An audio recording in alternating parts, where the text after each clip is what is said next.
नमस्कार मित्रों। आरएस के बेसिक क्लासेज में आपका स्वागत है।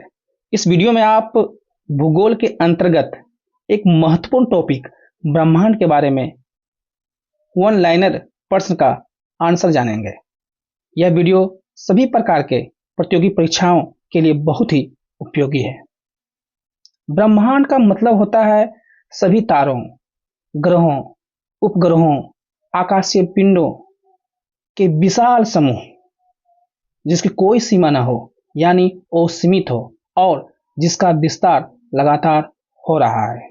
तो आइए शुरू करते हैं। प्रश्न संख्या 1, ब्रह्मांड के अध्ययन के विज्ञान को क्या कहते हैं? कॉस्मोलॉजी।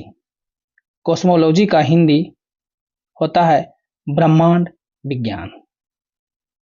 प्रश्न संख्या 2, पृथ्वी ब्रह्मांड के केंद्र में है और सूर्य तथा दूसरे ग्रह पृथ्वी की परिक्रमा करती है, यानी भूकेंद्रित या जियोसेंट्रिक अवधारणा का प्रतिपादन किसने किया था? Claudius Ptolemy. भूकेंद्रित या जियोसेंट्रिक, जैसे कि आप ये पृथ्वी है ना, और इसके चारों तरफ आपको यहाँ पे एक ग्रह है, ये सूर्य है ना, ये उपग्रह है, यानी पृथ्वी के चारों ओर ग्रह, सूर्य और उपग्रह आदि आकाशीय पिंड परिक्रमा करती है। ये हो गया आपको भूकेंद्रित या जियोसेंट्रिक अवधारणा। प्रश्न संख्या 3, सूर्य ब्रह्मांड के केंद्र में है और जिसे सूर्य केंद्रित या हेलियोसेंट्रिक अवधारणा कहते हैं, इसका प्रतिपादन किसने किया था? Nicholas Copernicus. यानी जैसे कि आप यानी बीच में ये सूर्य है और इसके चारों तरफ ग्रह है, उपग्रह है, और ये आकाशीय पिंड सूर्य के चारों ओर परिक्रमा करती है। इसी को कहा जाता है आपको सूर्य केंद्रित या हेलियोसेंट्रिक अवधारणा। प्रश्न संख्या 4, आधुनिक खगोल शास्त्र के पिता या जनक किसे कहा जाता है? Nicholas Copernicus. 5, निकोलस कोपरनिकस किस देश के खगोल शास्त्री थे? पोलैंड। और पोलैंड की राजधानी कहाँ है? वार्सा है, और वार्सा ये विस्टुला नामक नदी के किनारे अवस्थित है। 6, किस खगोल शास्त्री ने सबसे पहले कहा कि सौर मंडल आकाशगंगा का एक अंश मात्र है? William Herschel. प्रश्न संख्या 7, खगोल शास्त्री विलियम हर्शेल किस देश के थे? ब्रिटेन। और ब्रिटेन की राजधानी लंदन है, और लंदन टेम्स नदी के किनारे अवस्थित है।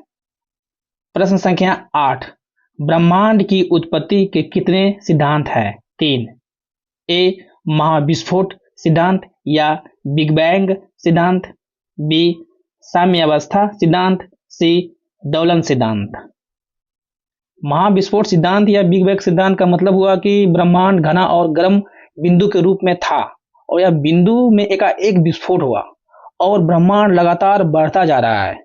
इसी को हम बिग बैंग सिद्धांत कहते हैं और हिंदी में इसे महाविस्फोट सिद्धांत कहते हैं।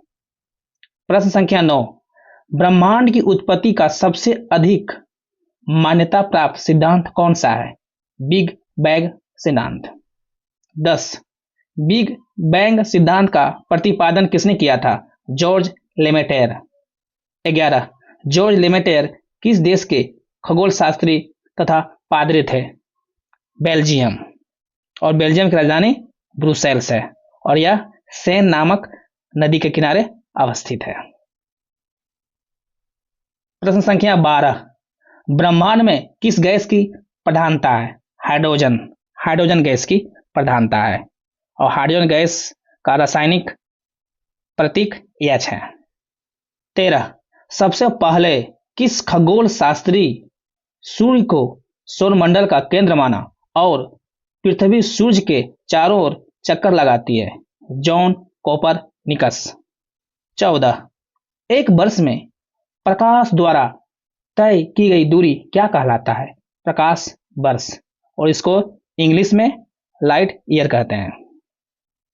15 प्रकाश वर्ष किसका मात्रक है? खगोलीय दूरी का। 16 एक प्रकाश वर्ष बराबर कितना होता है? 9.46 गुने 10 की पावर 12 किलोमीटर या 9.46 गुने 10 की पावर 15 मीटर।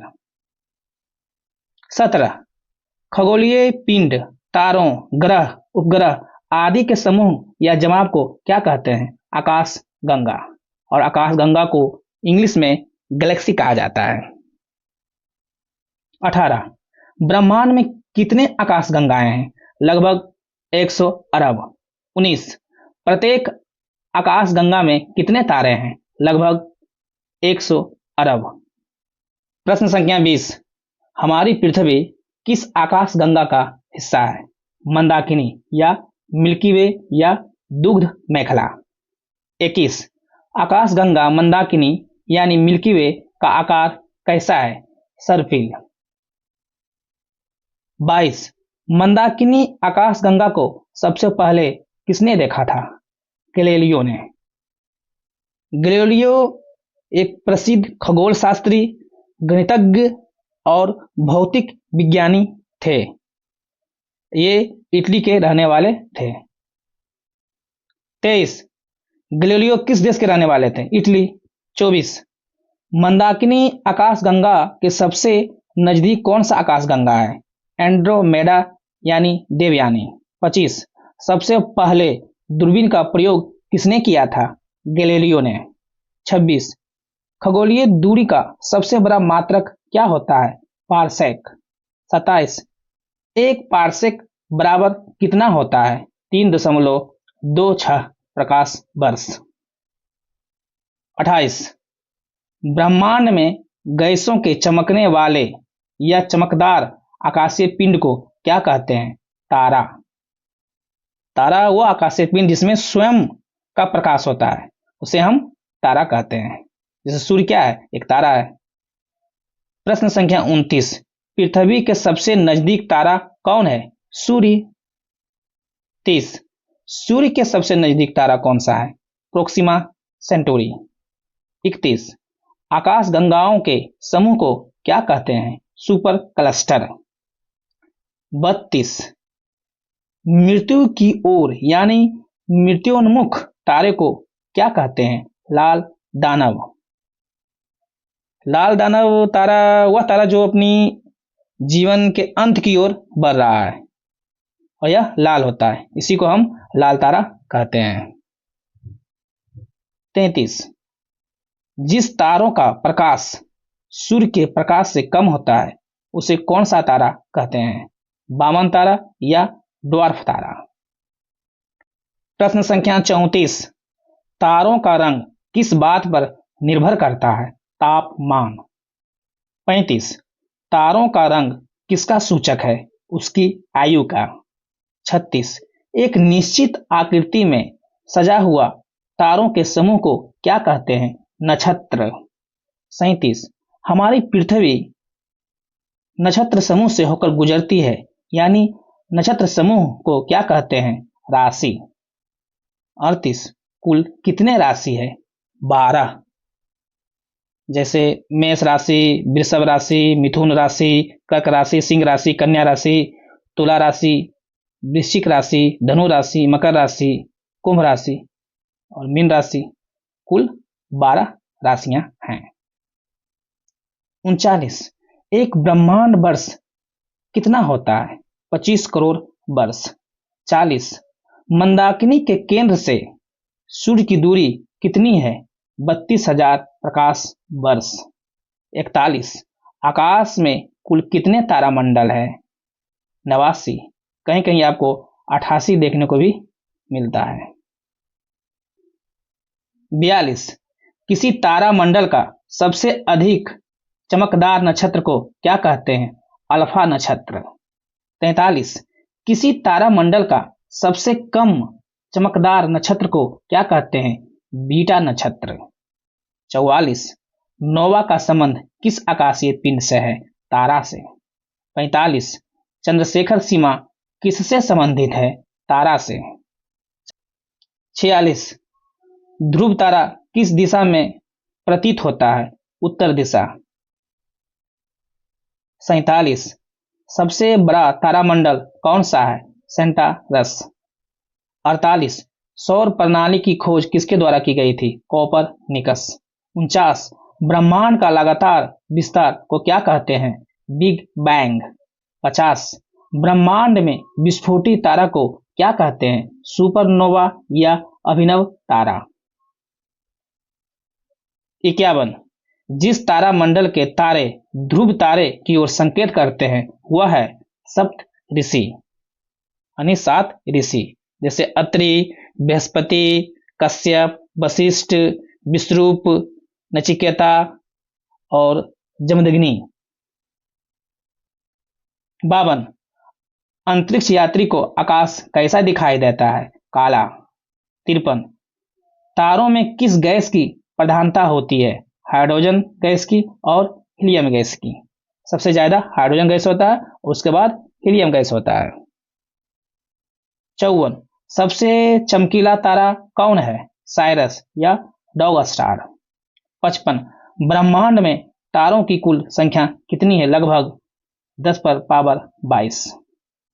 56, तारे कितने रंग का होता है? 3, एक लाल, दूसरा सफेद, तीसरा नीला। 57, डार्क मैटर क्या होता है? ब्रह्मांड में अदृश्य पदार्थ को डार्क मैटर कहा जाता है। 58, तारा के अंत के समय सघन हो जाने के कारण प्रकाश नहीं निकलने के फलस्वरूप अंधकार क्षेत्र का बनना क्या कहलाता है? ब्लैक होल या कृष्ण बीवर। ब्लैक होल ऐसा जगह जहां गुरुत्वाकर्षण बहुत शक्तिशाली होता है और वहां न तो प्रकाश और कोई भी वस्तु इससे बाहर नहीं निकल सकता है। 59, सबसे छोटा तारामंडल कौन सा है? क्रूक्स या सदर्न क्रॉस। 60, वह आकाश से पिंड, वह आकाशीय पिंड, वह आकाशीय पिंड, आपको आकाशीय पिंड, वह आकाशीय पिंड, वह आकाशीय पिंड जिसमें अपना प्रकाश होता है क्या कहलाता है? तारा। 61, हेली पुच्छल तारा कितने वर्षों के अंतराल के बाद दिखाई पड़ता है? 76 वर्ष। 62, सूर्य की आयु कितनी है? 5 बिलियन वर्ष लगभग। 63, संभावित तारे का संभावित जीवन काल कितना है? 10 बिलियन वर्ष लगभग। 64, जीवाश्म तारा किसे कहा जाता है? श्वेत वामन या व्हाइट ड्वार्फ। ऐसा तारा जिसका अस्तित्व खत्म हो चुका है, यानी जो जीवन के अंतिम अवस्था में है, उसे ही जीवाश्म तारा कहा जाता है। 65, ब्लैक होल की संकल्पना को प्रतिपादित करने का श्रेय किसे दिया जाता है? John wheeler. 66, अति विशाल नीले रंग के तारे को क्या कहते हैं? Blue super joint. 67, घूमते हुए न्यूट्रॉन तारा को क्या कहते हैं? पल्सर। 68, हेली धूमकेतु पिछले बार किस वर्ष दिखाई दिया था? 1986 ईस्वी में। 69, अगली बार हेली धूमकेतु किस वर्ष दिखाई देगा? 2062। यानी आपको हेली धूमकेतु है, ये हेली पुच्छल तारा जो है, ये 76 वर्ष के बाद दिखाई देता है। अंतिम बार 1986 में दिखाई दिया आपको, उसमें 76 जोड़ दीजिए तो 12 यानी 2062 में ये दिखाई फिर से देगा। 70, 2017 में भारतीय खगोलविदों के द्वारा एक सुपर क्लस्टर की खोज की गई थी, उसका नाम क्या दिया गया था? Saraswati super cluster. 71 भूगोल का पिता किसे कहा जाता है? इरोटोस्थनीज। 72 गैलीलियो द्वारा सर्वप्रथम दूरबीन का प्रयोग कब किया गया था? 1609 ईस्वी में। 73 आधुनिक भूगोल का पिता किसे कहा जाता है? Alexander bone Humboldt. 74 black hole सिद्धांत किसने दिया था? एस चंद्रशेखर ने। 75 विश्व ग्लोब का निर्माता किसे कहा जाता है? Martin Behaim. 76 आकाश का रंग नीला क्यों होता है? प्रकीर्णन के कारण। प्रकीर्णन क्या है? किसी पदार्थ या कण से प्रकाश का टकराना जिससे उसकी दिशा बदल जाती है, उसी को हम प्रकीर्णन कहते हैं। 77 विश्व मानचित्र का निर्माणकर्ता कौन था? अलेक्जेंडर, यानी आपको निर्माणकर्ता लिखा हुआ था, इसमें मिस प्रिंट हो गया, आपको निर्माणकर्ता। 78 तारे के टिमटिमाने का कारण क्या होता है? प्रकाश का अपवर्तन। अपवर्तन क्या है? जब प्रकाश एक माध्यम से दूसरे माध्यम में जाती है तो उसकी गति और दिशा बदल जाती है, उसी को हम अपवर्तन कहते हैं। 79 मानव भूगोल का संस्थापक किसे माना जाता है? Karl Ritter. 80 ब्रह्मांड का व्यास कितना है? 10⁸ प्रकाश वर्ष। 81 भौगोलिक विश्वकोश की रचना किसने की थी? स्ट्राबो। 82 अंतर्राष्ट्रीय खगोलीय संघ IAU का गठन कब किया गया था? 1919 ईस्वी में। IAU का फुल फॉर्म होता है इंटरनेशनल एस्ट्रोनॉमिकल यूनियन, जिसकी स्थापना 1919 ईस्वी में हुई थी और इसका मुख्यालय आपको पेरिस में है। पेरिस कहाँ की राजधानी है? पेरिस फ्रांस की राजधानी है। और पेरिस किस नदी के किनारे है? पेरिस सीन नदी के किनारे है। 83 अंतर्राष्ट्रीय खगोलीय संघ का मुख्यालय कहाँ स्थित है? पेरिस फ्रांस में। 84 ब्लैक होल सिद्धांत किसने दिया था? एस चंद्रशेखर ने। 85 पृथ्वी के नजदीक सूर्य के बाद कौन सा तारा है? प्रोक्सिमा सेंटूरी। 86 तारों के जीवन चक्र में कौन सा अंतिम चरण होता है? Krishna beaver black hole. तारों के जीवन चक्र में कौन सा अंतिम चरण होता है? Krishna beaver black hole. 87 पृथ्वी से प्रोक्सिमा सेंटूरी की दूरी कितनी है? 4.28 प्रकाश वर्ष। अगर वीडियो अच्छा लग रहा है तो लाइक करें और चैनल को सब्सक्राइब करना ना भूलें। 88 और अंतिम प्रश्न, क्वासर किसका उदाहरण है? आकाशगंगा के केंद्र में सक्रिय क्षेत्र। वीडियो देखने के लिए बहुत बहुत धन्यवाद।